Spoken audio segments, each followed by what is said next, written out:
제가 기도하고 시작하겠습니다. 사랑해 주님 감사합니다. 오늘도 주님께서 우리 발걸음 인도해 주셔서 주의 말씀과 더불어 하루를 시작합니다. 오늘 하루의 삶이 주님 안에서 형통한 삶이 되게 하여 주시옵고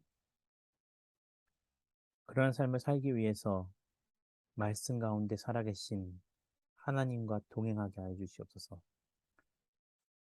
하나님의 말씀을 우리의 삶의 목적으로 삼고 또 하나님의 말씀을 우리의 삶의 방법으로 삼아서 하나님의 선한 일을 이루어가게 하여 주시옵소서. 예수님의 이름으로 기도드립니다. 아멘. 말씀 봉독하겠습니다. 본문 말씀 사무엘 하 11장 14절부터 27절까지의 말씀입니다. 사무엘 하 14장 11장 14절부터 27절까지의 말씀입니다.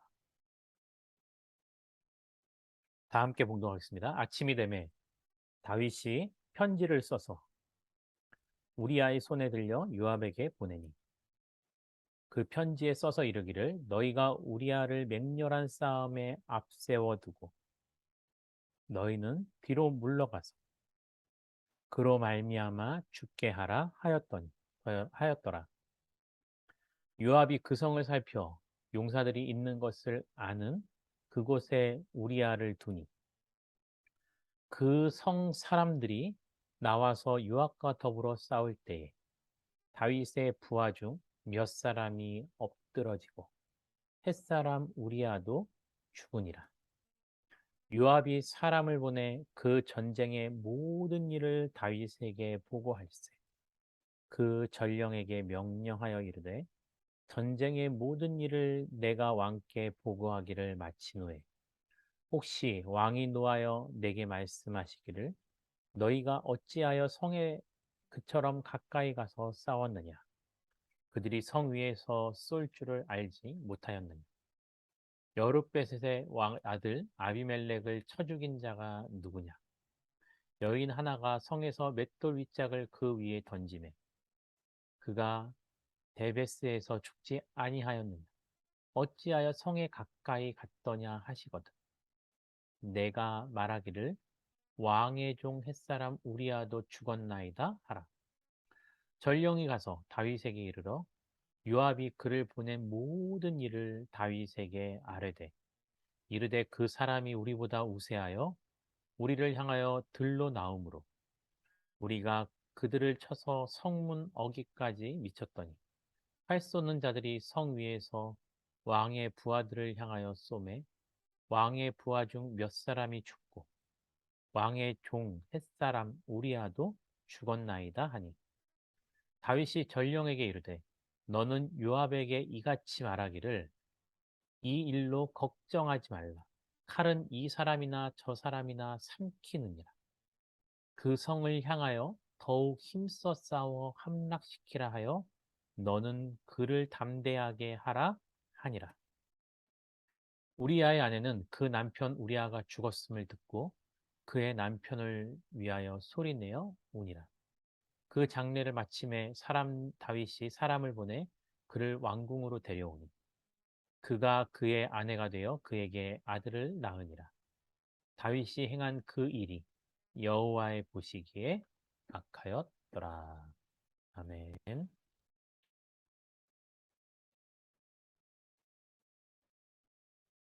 다윗은 그가 유혹에 빠져 우리아의 아내 바세바를 자기 아내로 만드는 그 과정 속에서 씻지 못할 하나님 앞에 큰 범죄를 저지르게 됩니다. 사실 이러한 사건은 결국 다윗이 그가 그렇게 열망했던 하나님의 성전을 짓고자 하였지만 그 손에 피를 묻혀 그의 손으로 지어진 성전을 허락지 않으셨던 사건까지도 되어버립니다. 다윗은 과연 자기의 잘못을 끝까지 어떻게 해결해 나가고 있을까요?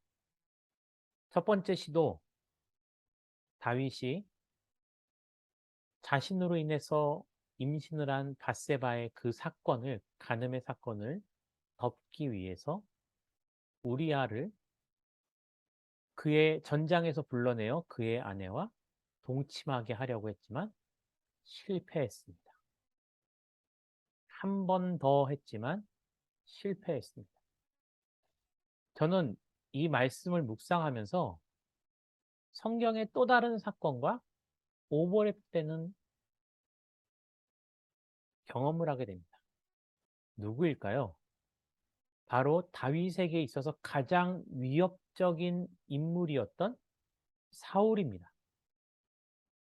손에 든 창을 던져서 다윗을 2번이나 죽이려고 했던 사울. 그 사건을 통해서 다윗은 분명히 알고 있지 않았을까요?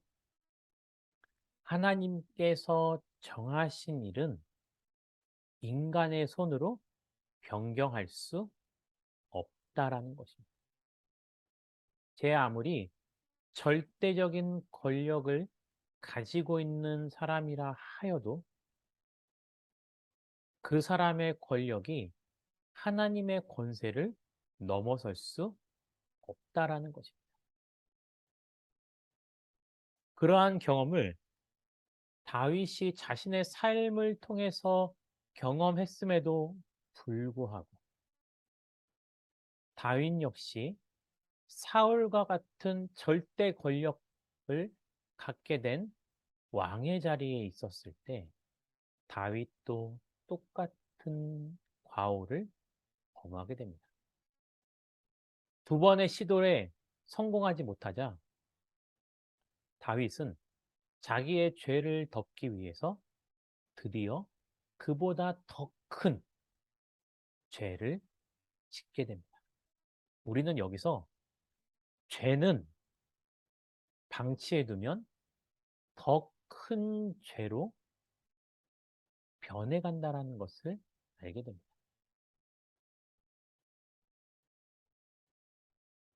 다윗은 편지를 써서 우리아에게 들려줍니다.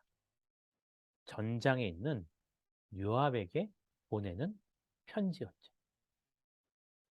우리아는 그 편지의 내용이 뭔지 몰랐습니다. 만약 그 편지의 내용을 알았다면 우리아의 마음은 어떠했을까요? 또한 다윗 왕과 자신의 아내가 동침하여서 자신의 아내가 다윗의 자녀를 임신했다는 사실을 모르고 있었지만 만약 그 사실을 알고 있었다. 그리고 자기 손안에 들려있던 그 편지가 자신을 죽음으로 내모는 내용이 있었다라는 것을 알았다면 우리아는 과연 다윗을 계속해서 신뢰할 수 있었을까요? 그 편지의 내용은 이렇습니다. 우리아를 맹렬한 싸움 앞에 두고 그리고 다른 사람들은 다 뒤로 물러가서 우리아로 하여금 전장에서 죽게 하라는 거죠. 누가 봐도 고의적인 살인과도 같은 명령이었습니다. 하지만 다윗은 이미 눈앞에 우리아의 아내 밧세바를 취하는 것이 그의 목적이었기 때문에 자신의 의도된 살인이 의도된 것이 아니라 자연스럽게 이루어진 것이라고 착각을 하게 됩니다.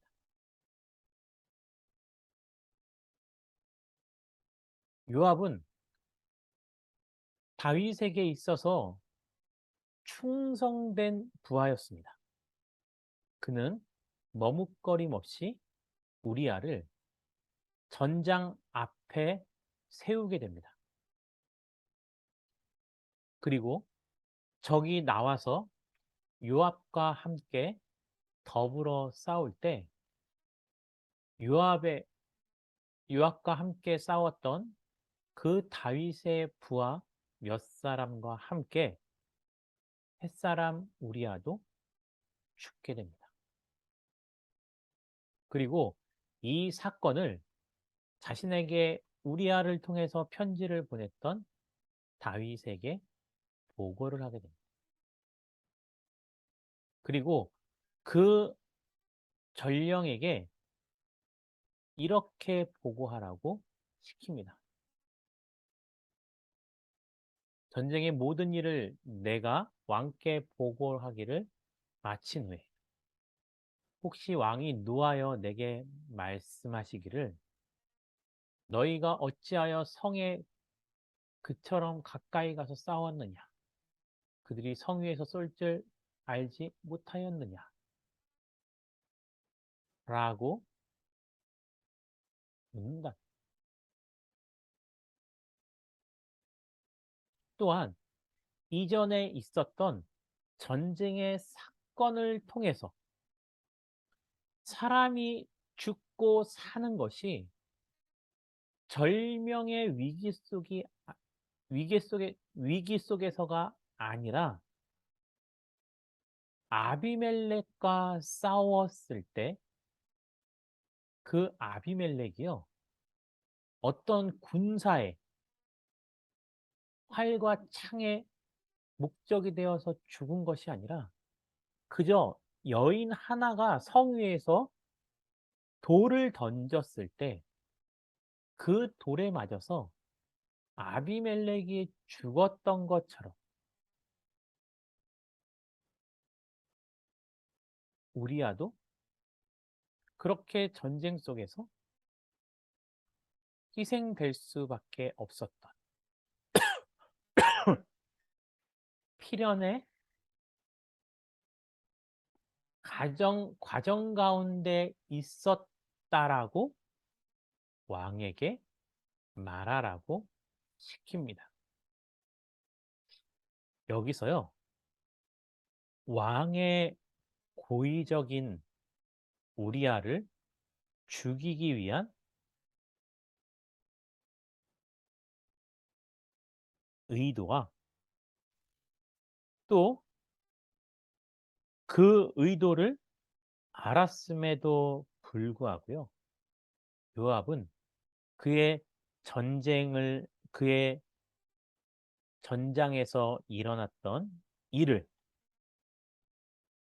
다윗에게 보고하는 데 있어서 다윗이 그렇게 생각했듯이 우리아의 죽음은 의도적인 것이 아니고 전쟁 중에 생길 수밖에 없었던 불가항력적인 사건이라고 보고하라고 하게 되는 거죠. 이와 같은 보고는 다윗에게는 큰 안심이 되었겠지만 거짓과 거짓으로 만들어진 사건은 결국 하나님 앞에 더 큰 범죄로 남게 됩니다. 전령은 요압이 시킨 대로 그렇게 다윗에게 보고를 하게 되고요.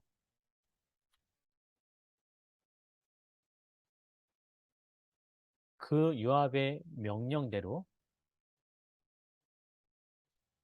우리아도 활 쏘는 자에 의해서 죽었다라고 명령을 하게 됩니다. 이 명령을 들었을 때 사실 정직하고 올바른 왕이었다면 충직한 신하의 죽음에 대해서 사실 진정으로 옷을 찢어가며 울며 기도했어야 할 것입니다. 우리아의 충심은 그 전장에 있을 때에 다른 동료들이 아직도 그 전장 사이에 있었기 때문에 집으로 돌아가 아내와 동침할 수 없다고 말할 정도로 흉직한 사람이었죠.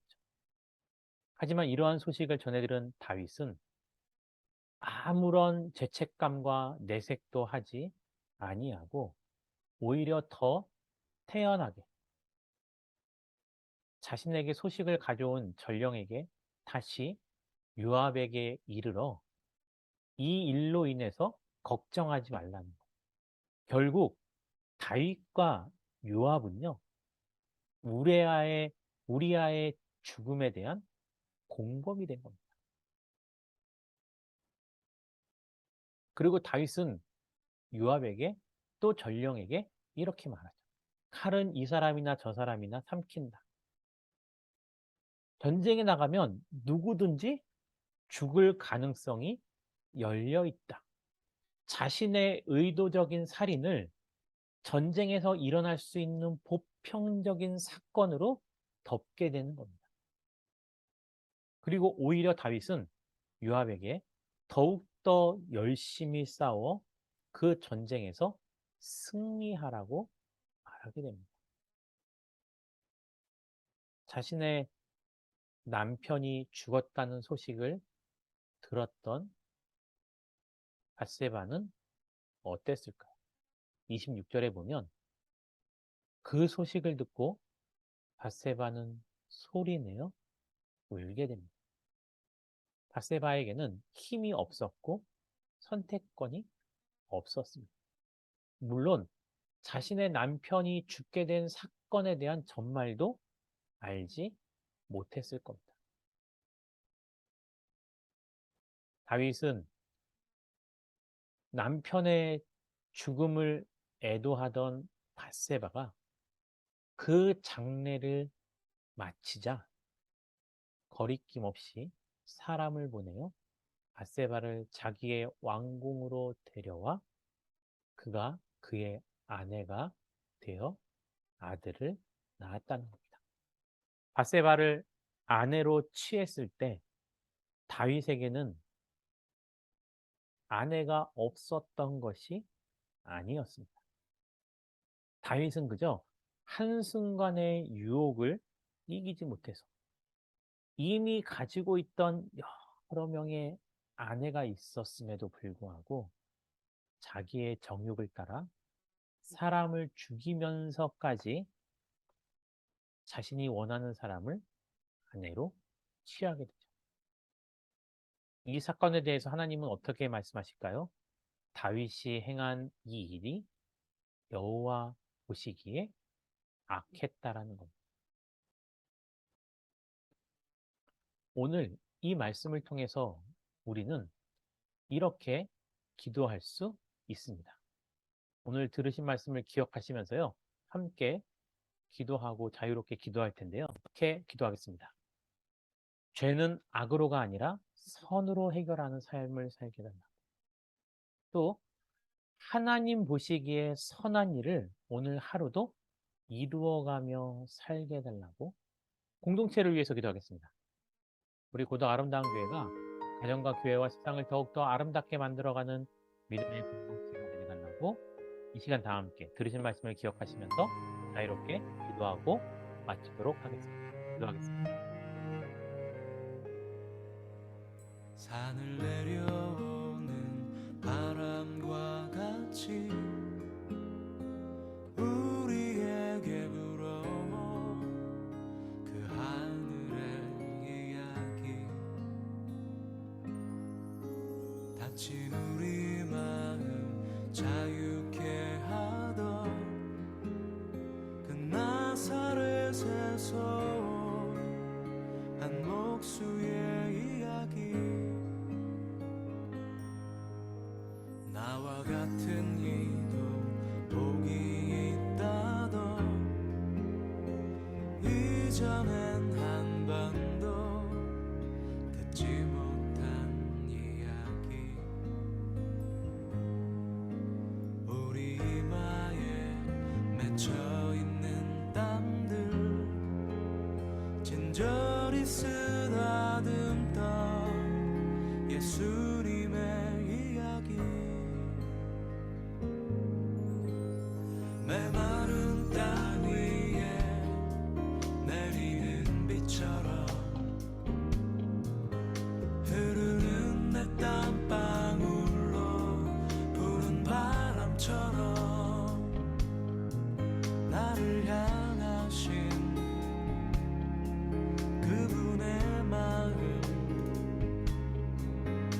널 사랑한다 참 귀하다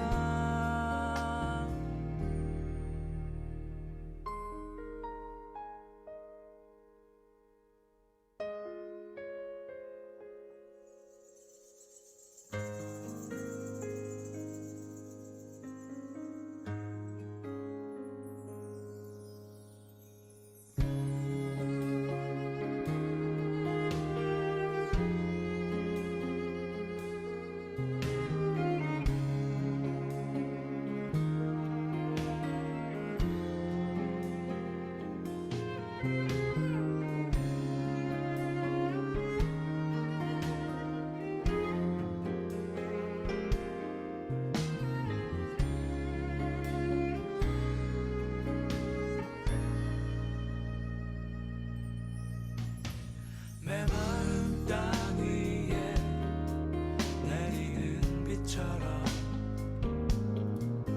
흐르는 내 땀방울로 부는 바람처럼 나를 향하신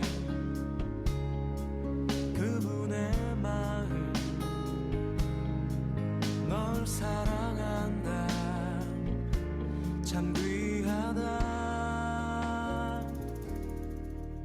나와 같은 이도 복이 있다던 이전엔 한 번도 듣지 못한 이야기 와서 나의 마음 자유케 하던 그 나사렛에서 온 한 목수의 이야기 나의 모든 짐 그 어깨에 지고 갈보리 향해 가던 예수님의 이야기